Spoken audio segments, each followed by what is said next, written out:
Welcome to this video. My name is Eva, and in this video I talk about breakup and my healing journey from it basically. And yeah, it's gonna be really interesting and I have a lot to share. And before I want to get into the video, I just want to give a short disclaimer maybe that I'm not talking about abusive relationship. I've never been in an abusive relationship, so if you get abused by your partner, then please stop watching this video and get out of the relationship. And so that was the disclaimer, and now let's get into the video. So I've made a couple of months ago a video where I explained my breakup story and gave some context to that, but since then I definitely healed a lot and did a lot of work on myself and have a new perspective on things, and that's what I want to share. So there are 3 books that really helped me so much in this healing journey so far. The first one is Heal Your Heart by Louise Hay. It's a fantastic read, or I was listening to it on like an audiobook and re-listening it again and again and again, because I feel that when I was very sad and crying a lot, this book really helped me so much, because it showed me, hey, there are different stages of grief, and yeah, it just really explained so much what I was going through, and it was a really great healing book that I can recommend to everyone. I think that Louise Hay is quite famous for her healing. She does a lot of meditation also, and I think that even if you're not into spirituality, this book is still super helpful when you go through just loss of any type. So I can really recommend this book. The second book that I read was Conscious Uncoupling by Catherine Woodward. It's really such a good book. I can recommend it to everyone, because I feel that when you're in a breakup, it can really bring out the best and the worst in you, because it's just, as I understood from reading this book, a natural reactions for a human to go with a breakup, to go from I love that person to I hate that person. Because with I hate that person, you can still have this connection towards the person, even if it's in a bad way. And reading this book was super great to use the breakup as a break open, as a really transformative time, and to get out of the space of oh no, I'm such a sad person, why does this happen to me, poor me, to get out of this mindset, to get into this mindset of, okay, this breakup happens, it was for a reason, what can I learn from it? And even if you think, okay, it was all my partner's fault, still there's probably 1 or 2 or 3% that was kind of you contributing to this breakup. So it's just focusing on really what you can learn from it, and focusing on your own behavior, focusing on healing, and it's so great. I can really recommend it. I think that especially for couples who have, for example, been married for 10-15 years, and then, for example, they find out that their partner has been cheating or things like this, that they get into this incredible rage because they feel so betrayed and they want to destroy their partner. But the book just shows that there is a different way, and that going into those and acting from those feelings of anger and hate and suffering will just cause more suffering, especially I think when children are involved. It's just for the children's sake the best thing to try, at least, to find a good way to deal with the breakup that doesn't involve destroying your partner's life, because in the end you and your child probably will be affected. So it's a really great book that I can recommend to anyone who's dealing with breakup. And I think that those 2 books specifically are great for breakups, when you are sobbing on the floor and when you just have so much pain and so much grief. So I can really recommend those 2 books. Another thing that another book that I've read that completely changed my perspective on relationships and completely changed so much how I look at myself and the past relationship was the book Attached. It's really a great book. It's recommended by a lot of couple therapists, and I know, or I understand why it is that recommendable, because it basically explains attachment theory. So for those of you who don't know about attachment theory, quite briefly, it's that they're people and you can put them into 3 or 4 categories.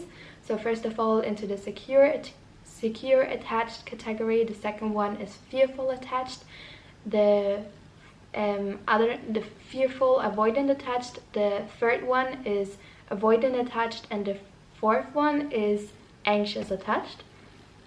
And it explains so much, because when I was reading this book, it was like reading my past relationship, and it was so mind-blowing, and it explains my behavior, it explained my partner's behavior, and that was so healing. So I think this book is for everyone who maybe was once in a relationship where they felt they're too needy, or they felt that they were going through ups and downs, or they felt that their needs are not being met, and it's for everyone who was maybe in a relationship where they just felt their partner is too much, that they lose their independence, that they feel trapped, that they have to get out, or that they just randomly lose interest in their partner even though their partner is actually a good person. I think that this book explains so much, and it helps you really to heal your attachment styles in a way, or to also just think about how it affects your partner.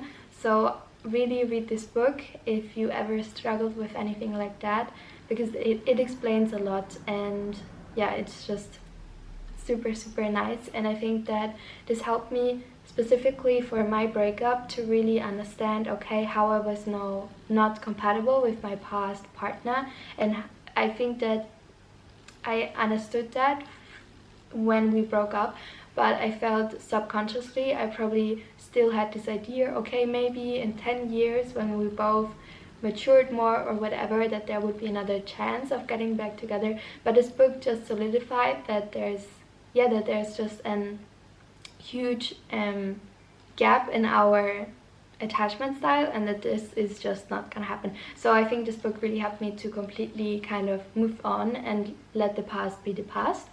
So great read, I can really recommend it.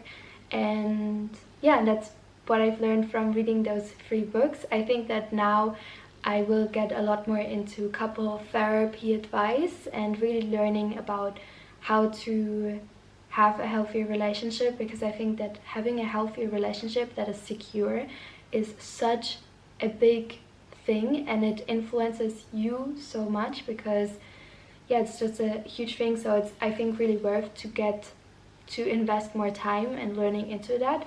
And now some things that I've learned from this breakup, and specifically also from the time after the breakup. So the first thing is that separations or breakups can be a very transformative time. I think that I learn a lot, and I think I wouldn't have learned that if I would not have gone through this hell of emotional feelings and feeling so sad. And I think that pain is definitely a great catalyzer for learning and for growth and for becoming more mature and for learning what is it that I want in a partner, what is it that I need in a partner, learning more about yourself. So yeah, it can be a really transformative time if you let it to be a transformative time. The second one is that you can really is to understand how your trauma affected you, and that it is, I mean, I don't want to sound, because I have no experience with real bad, incredible trauma, so I don't want to talk about that, but from my experience, I definitely feel that some trauma from your parents can be put on you, so it's kind of your responsibility to heal that trauma, because if not, you will probably give it to your children, and then it's this generational cycle that will continue and continue and continue. So I don't know, I just want to make it a priority to really heal the things that I need to heal to become a better parent in the future, hopefully.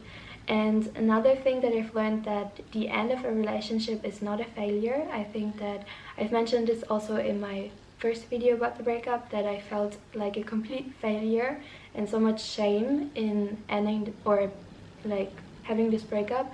But in the end, I feel that the end of a relationship can often be a good thing, because it just gives you the opportunity to look at the relationship from a third person perspective, to look at yourself from a kind of different point of view, because I think when you're in a relationship, there are so many hormones and stuff, so you don't see things clearly. And I think once you're having that breakup or getting out of the relationship, it's easier to dissect the relationship and to see, okay, what did I do that affected the relationship in a negative way.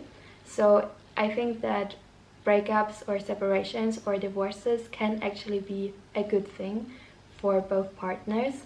And yeah, and another thing, and this that I've learned, is that I always, before the breakup, thought, okay, it's so realistic to get together with someone and then stay together forever. But now that changed. I still want to be in a monogamous relationship, not a polyamorous relationship, but I definitely think that a relationship has the possibility to end, of course. So I just want to be grateful when I'm in a relationship and really make the days count, kind of, and be grateful for the partner as long as it lasts. But I don't want it to be this contract where you say nobody can get out. I want it to be really choosing each other every single day, and maybe after, who knows, 5 years, 10 years, 15 years, 20 years, when one partner says, hey, this is not working for me anymore, I think that we develop, like, we have different characters now than when we first met. I want there be this opportunity to get out of the relationship, and then I just want to be grateful for the good years and the many lessons. So yeah, I think it's just, I don't want to put the pressure on a partner that I probably have in the future to say you are everything to me and we have to stay together for the rest of our lives, but to be more, let's choose each other each day, and then one day in the future, if we don't choose each other anymore, to accept that and be grateful for the time that we have. It's just a different concept, and I think that's also because love is not enough. I think that even though two partners might love each other so much that, for example, one partner wants kids, the other partner doesn't want kids, one partner wants to have a different lifestyle, wants to travel so much, the other person rather wants to stay at home, whatever it is, that even though you try your best and you love each other so much, that sometimes a relationship can still end. So I always want to have that in the back of my head, to always still be financially independent and still have that independence, because a relationship can be over even though you love your partner so much. So that changed. And another thing is that I've learned is to really accept when things happen to us, and that life is really like this. And there's this amazing quote, it's my favorite quote, by a German author. It's poet. The poet is Rainer Maria Rilke, and he's a super great poet. I like his poems so much. And one quote that he said is, "Beauty and terror, let everything happen to you, just keep going, no feeling is final." And this quote really helped me through harsh and hard times, because it just explains, in my opinion, that good and bad things happen to you, and sometimes you feel happy, sometimes you feel sad, but no emotion is forever. And even if you're in a breakup, then and you feel sad and you feel like the world is ending, it's not forever, and at one point in your life you will probably just move on from it. So that's a really great quote. But that really helped me. And another thing that I've learned is that having past relationship does not have to be a baggage. I think that because of the past relationship, I've learned so much about myself and about other people. I've learned to be a lot more patient, to be in generally a better person. So I can understand when people say this person from a past relationship has so much baggage, but I feel it really depends on each person, how they deal, how they work on themselves after the breakup. So for example, you have one person who has been cheated on, so now they have trust issues and they don't trust their future partner. But then you have another person who got cheated on, and she or he works so much on themselves to understand the different things and now the person is a lot more differentiated. So I think that, yeah, just having past relationships can actually be a really great thing to become a better partner, a better communicator. And the last thing that I've learned or that I want to mention in this video is the importance of emotional maturity and the importance of emotional intelligence, because there are so many things that are important, like shared hobbies and all of that. But I think for me personally, the most important thing is to just be with someone who's able to be emotional mature, or who wants to grow in that area. So for example, who's able to apologize when they're wrong, who's able to stay calm in fights, who's able to want to find a solution instead of being better than the person. I want to be with someone who knows kind of how their behavior affects their partner, who has done reflection, and who is just emotionally aware of their own trauma, how it affected them. I think that's so important, because in the end you can, for example, be with the CEO of a huge company, but when he's first never at home, it's not really maybe for you a good, but for me that wouldn't be a good relationship, because I want that closeness with my partner. And also when you're, for example, on a trip, it doesn't matter when you spend more time with the person, it doesn't really matter so much how the person looks like, what they work, etc. in a relationship. So how can they apologize and all of that. So I think that emotional awareness and emotional intelligence is huge, and that's definitely something I want to work on in the future. So this was my video for today. I really hope that you enjoyed this video. Maybe you have read one of those books. Maybe you can recommend other books that really helped you in your relationships, or when you were dating, or when you are married or were married or got through divorce. I would be so happy if you could write them down in the comment section, because I'm really wanting to learn more about emotional awareness and emotional intelligence and all of that. So that would be really awesome. And yeah, just thank you so much for watching. If you want to learn more about me, then definitely subscribe to my channel. And if you're interested in health, if you're interested in veganism and fruit-based diet, then definitely check out my website, because I offer a lot of great ebooks that I want to just share with you. And I also have a free meal plan that is amazing. So definitely check it out. And yeah, just thank you so much. And this is really something I want to talk about also. Thank you so much for giving me that space to talk about this, because even though I'm now talking to a camera, but I still feel that there is a connection to the people who watch this video, and they feel a little bit like friends. And so yeah, just thank you so much for watching this video. You're greatly appreciated, and I hope you have a wonderful day. Much love, and see you soon.